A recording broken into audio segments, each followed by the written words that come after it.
There is a specific moment in the evening that I think every woman watching this knows all too well. It's that moment when you finally sit down, reach toward your feet, and unbuckle your sandals or slide off your shoes. But instead of relief, you feel a throb of pressure. You look down and see that deep red indentation left on your skin by your socks or straps. Your ankles don't look like the ankles you remember from your 30s. They look puffy, swollen, and heavy. It feels like you are walking around with two cement blocks attached to your legs.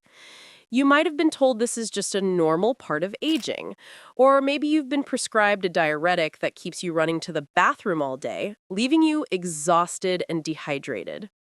But what if I told you that the answer to draining that heavy, stagnant fluid isn't found in a pill bottle, but in the vegetable aisle of your local grocery store? There is a powerful, science-backed combination of three specific ingredients, a red rescue soup, that works with your body's natural chemistry to gently open the floodgates and flush that excess water out, leaving your legs feeling lighter than they have in years. I'm Dr. Emily Hart, and I'm here to help you navigate your health with wisdom, science, and a little bit of nature's magic. I am so glad you're here with me today. Before we dive into this recipe that could change your daily comfort levels, I want to ask you a quick question. Tell me in the comments below, where are you watching from today? I absolutely love seeing where our community of strong, beautiful women comes from. It reminds us that we are not alone in this journey. And if you haven't already, please consider clicking that subscribe button. It's a small action for you, but it helps us grow this supportive space for women entering their golden years with vitality. Now, I know that looking at swollen ankles can be disheartening. It can make you feel self-conscious about wearing skirts or hesitant to go for that evening walk because you know the heaviness will just get worse. But to fix this, we first have to understand what is actually happening inside your legs.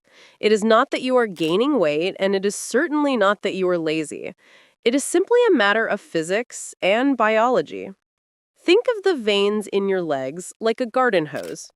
When that hose is brand new, the rubber is firm and elastic. The water pumps through it with high pressure, easily reaching the sprinkler at the end of the yard. But as the years go by and that hose sits in the sun, the material relaxes. It becomes a little softer, a little more yielding. When you turn the water on, the pressure isn't quite as high, and sometimes the water pools in certain spots instead of flowing back up to the spigot. This is essentially what happens to our circulation as we cross the threshold of 60. Your blood and lymphatic fluid have to fight a constant battle against gravity. Every time you stand up, gravity pulls fluids down toward your feet. When we are younger, the valves in our veins snap shut tight, pushing that fluid back up to the heart effortlessly. But as we age, those valves can get a little tired. They don't snap shut as tightly as they used to. This allows fluid to leak out into the surrounding tissues, creating that puffiness you see around your ankles and calves. This is what doctors call peripheral edema. And here is the kicker. We often make it worse without realizing it. We eat prepared foods that are hidden salt bombs, which act like magnets for water, holding it in your body. We sit for longer periods because our joints might ache, which stops the natural pump of our calf muscles. It becomes a vicious cycle. The more you sit, the more you swell. The more you swell, the heavier your legs feel, so the more you want to sit. Standard diuretics, or water pills, force your kidneys to dump water. They work, yes, but they can be harsh. They often strip your body of essential minerals like potassium and magnesium, which can lead to cramps and fatigue.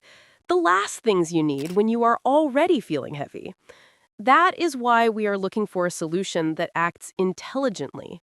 We want to gently persuade the body to let go of the water, not force it out with a sledgehammer. And interestingly enough, and here is the kicker, we often make it worse without realizing it.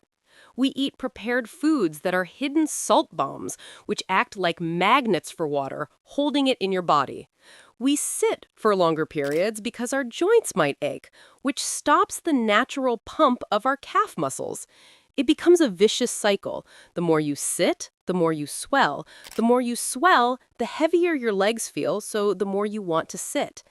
Standard diuretics, or water pills, force your kidneys to dump water. They work, yes, but they can be harsh. They often strip your body of essential minerals like potassium and magnesium, which can lead to cramps and fatigue, the last things you need when you are already feeling heavy.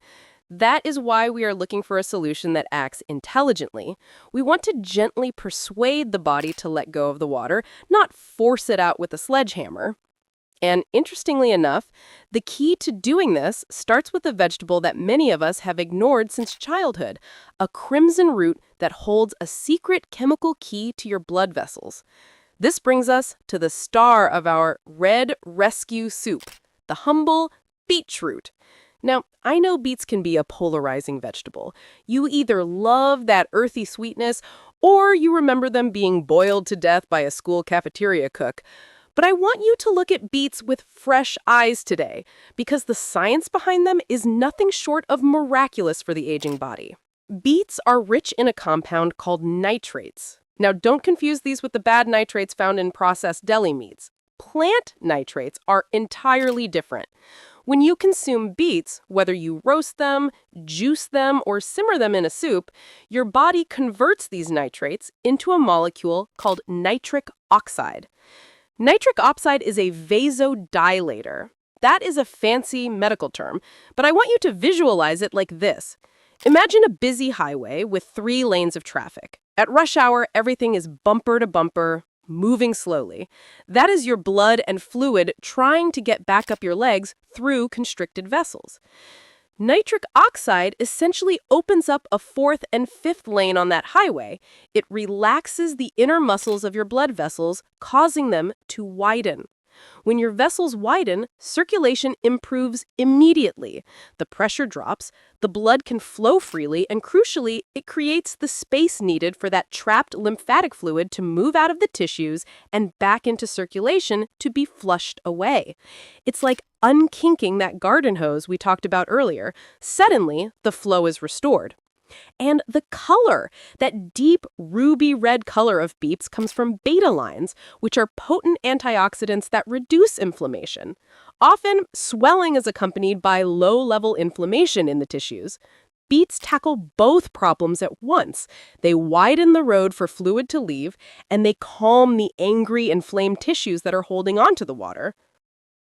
But here is the thing about nature. It rarely works in isolation. While beets open the gates, we need something to actually escort the fluid out of the building. We need a team of movers to pick up the excess water and carry it to the kidneys. And while beets are doing the heavy lifting of opening the vessels, there is a surprising reason why our bodies hold on to that water in the first place, often linked to a mineral imbalance, which is exactly what our next 2 ingredients are designed to fix. This brings us to the dynamic duo that completes our soup, celery and parsley.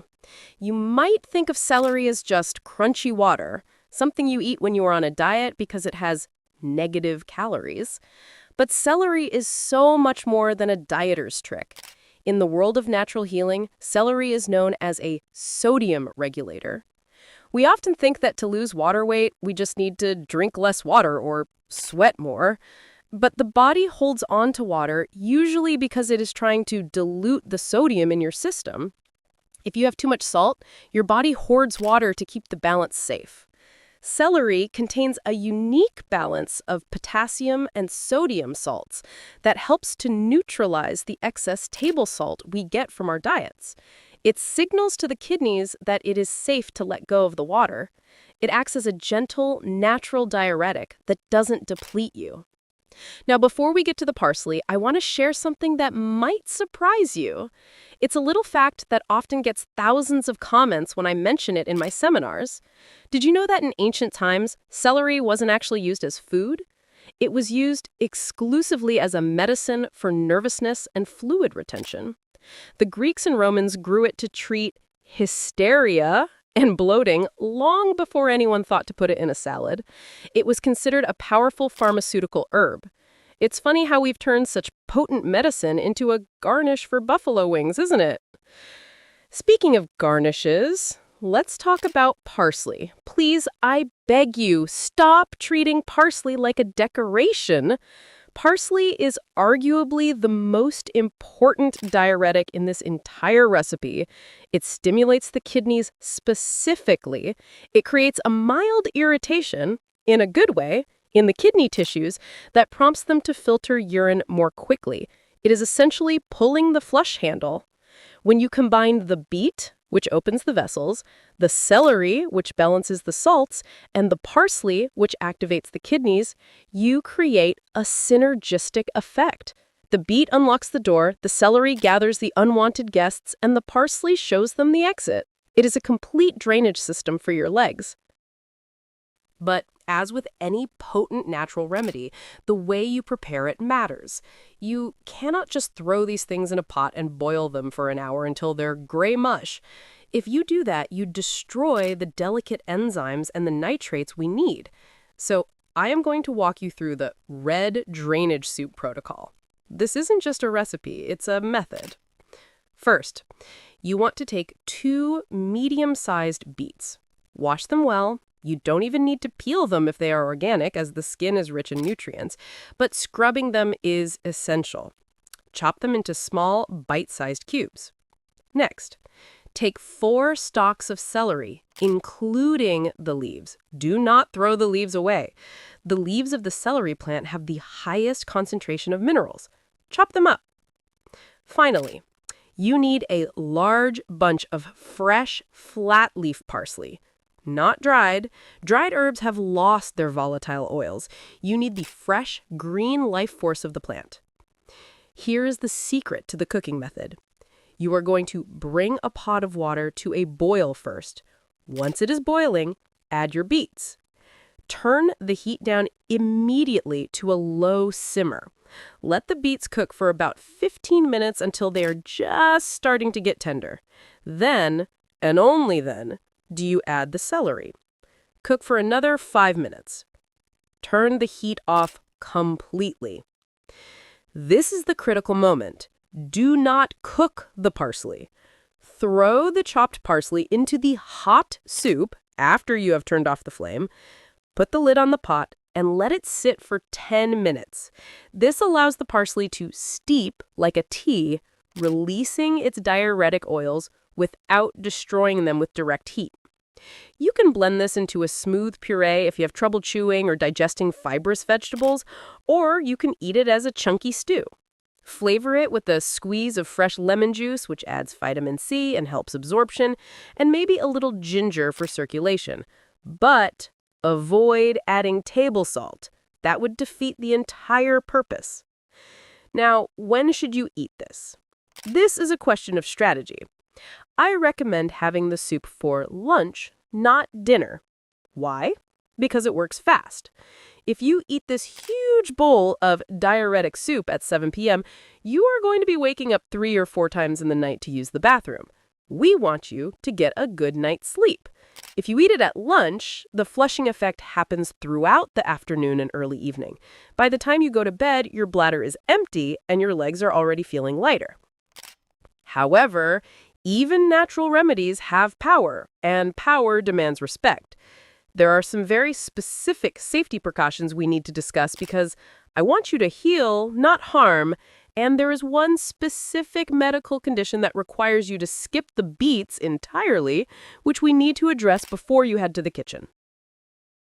If you have a history of kidney stones, specifically oxalate stones, you need to be careful with beets. Beets are high in oxalates, which can contribute to stone formation in susceptible people. If this is you, you can modify the recipe. Swap the beets for asparagus, which is another powerful natural diuretic, and keep the celery and parsley. Also, if you are currently taking prescription blood pressure medication, remember that beets lower blood pressure naturally. If you combine a heavy dose of beets with your medication, your pressure could drop too low, making you feel dizzy. It is always, always a good idea to chat with your doctor before making a major dietary change like this. Tell them, I want to try adding more nitrate-rich vegetables to my diet. They will likely be thrilled, but they might want to monitor your dosage. Now, while the soup is the fuel, we need to add a mechanical assist to get the best results. I want to introduce you to the 30-minute habit. This is something you should do every single day, perhaps while you are listening to a podcast or reading a book.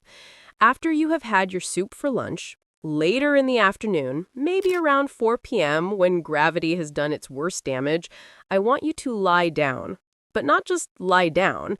I want you to scoot your hips close to a wall or the arm of a sofa and put your legs up. This is called legs up the wall pose in yoga, but you don't need to be a yogi to do it. You just need to get your feet higher than your heart. When you do this, you are reversing the polarity of gravity. You are giving those tired valves in your veins a vacation. Gravity is now working for you, pulling that fluid out of your ankles and back toward your core, where your kidneys can process it. Pairing the red rescue soup at lunch with the 30-minute habit in the afternoon is like a 1-2 punch against edema. The soup chemically releases the water, and the elevation mechanically drains it. I want you to imagine what it would feel like to wake up a week from now. You swing your legs out of bed, and as your feet touch the floor, you realize something is different. The stiffness isn't there. You look down and you can see the definition of your ankle bone, a structure you might not have seen clearly in years. You put on your shoes and they slide on effortlessly. There is space. There is comfort. This isn't about vanity. I mean, yes, it's nice to have ankles that look trim, but this is really about mobility. When your legs feel heavy, you move less. When you move less, you age faster. By reclaiming the lightness in your legs, you are reclaiming your ability to walk, to explore, to play with your grandchildren, to simply move through your home without that nagging sense of dragging weight. So here is my challenge to you. I want you to try the Red Rescue Soup Protocol for just 7 days. Go to the store, buy the beets, the celery, the parsley, make a big batch, have a bowl for lunch every day for a week, and take your 30 minutes of elevation time. And then, please, come back to this video. I want you to leave a comment and tell me how you feel. Tell me if you noticed a difference. Tell me if your shoes fit better. Your experience inspires other women to take control of their health. And that is what this community is all about. Aging is a privilege, but suffering through it is optional. We have the tools right there in the garden to help us walk lightly into our golden years. You deserve to feel light. You deserve to walk without pain. Thank you so much for spending this time with me. If you found this helpful, please give this video a thumbs up so it can find other women who need this information. Subscribe for more natural, science-backed tips for living your best life after 60. I'm Dr. Emily Hart, and I'll see you in the next video. Until then, stay hydrated, stay active, and be kind to yourself.